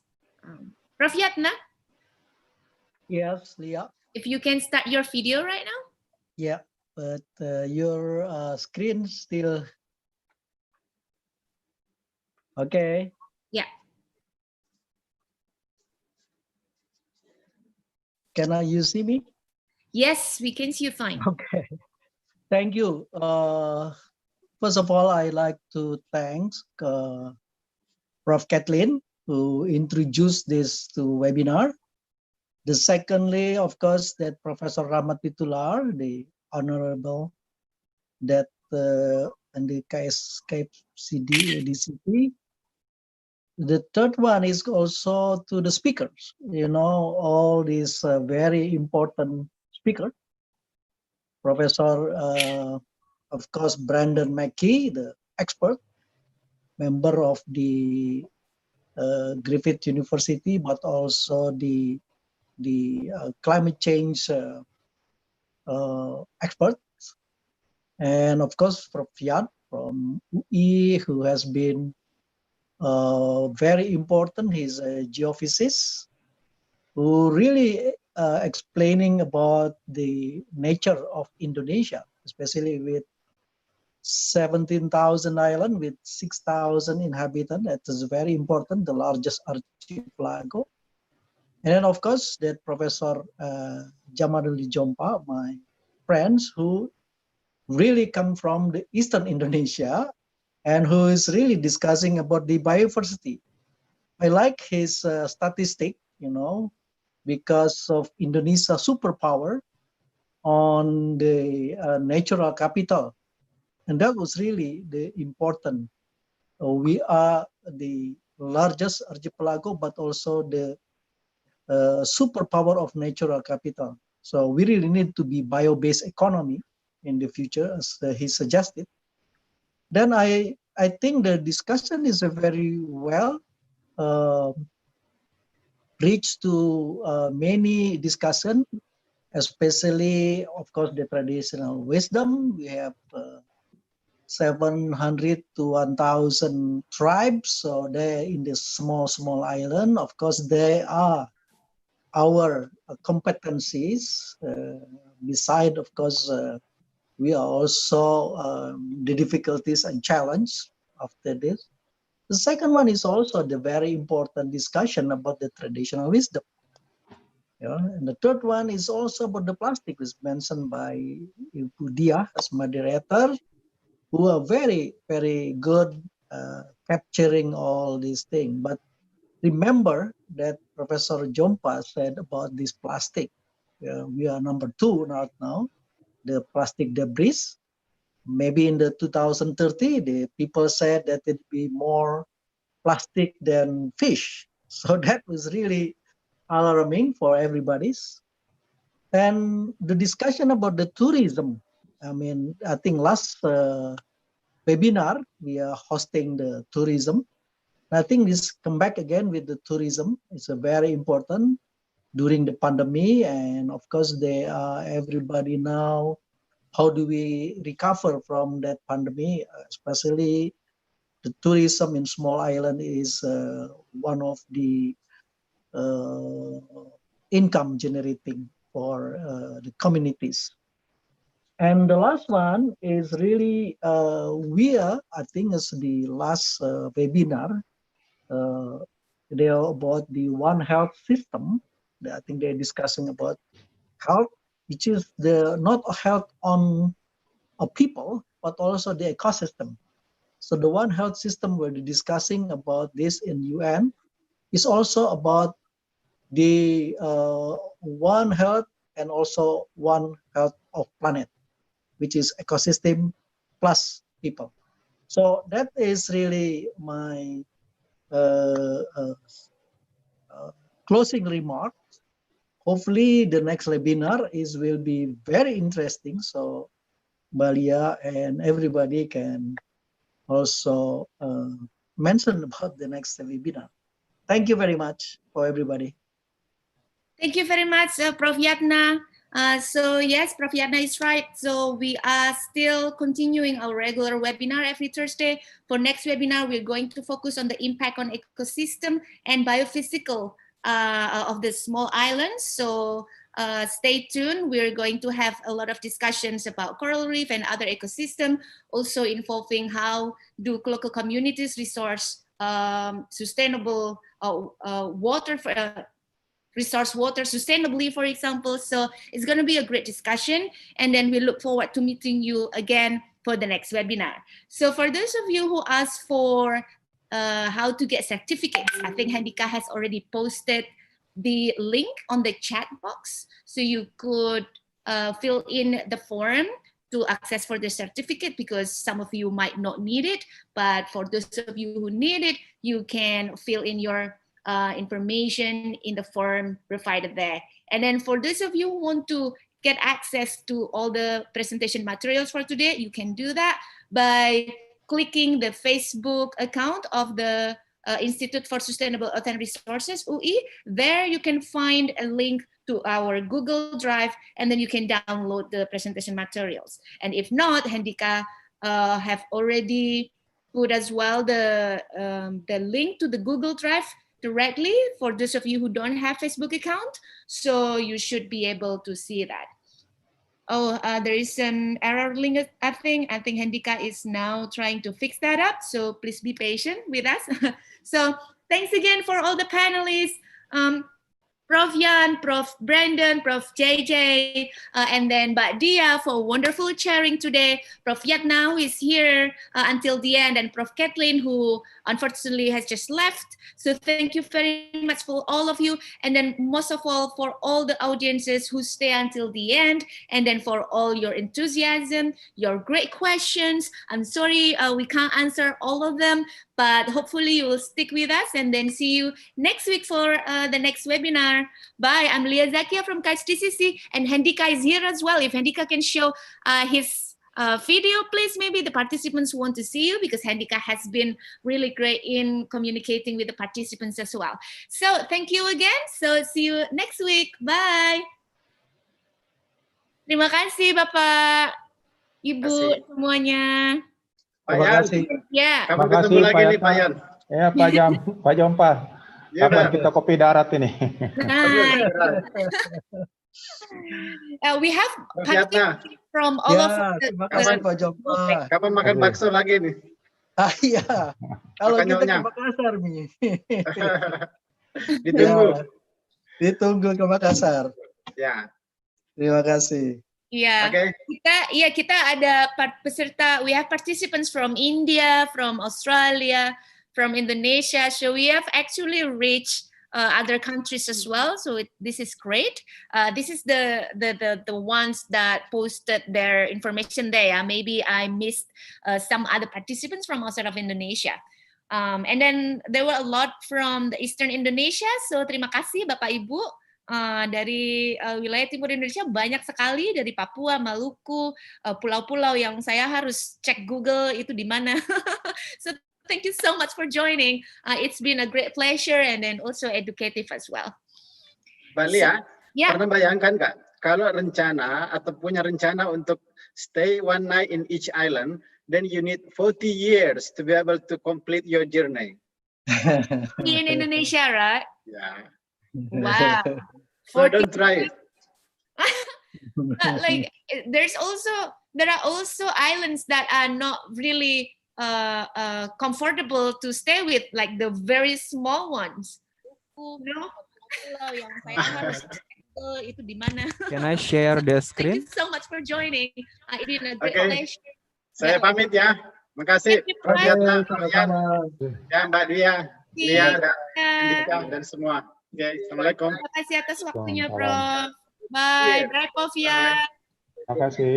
Iya. Terima kasih. Prof. Yan, ini di dalam lumayan oke loh ininya. Apa namanya? Let's try.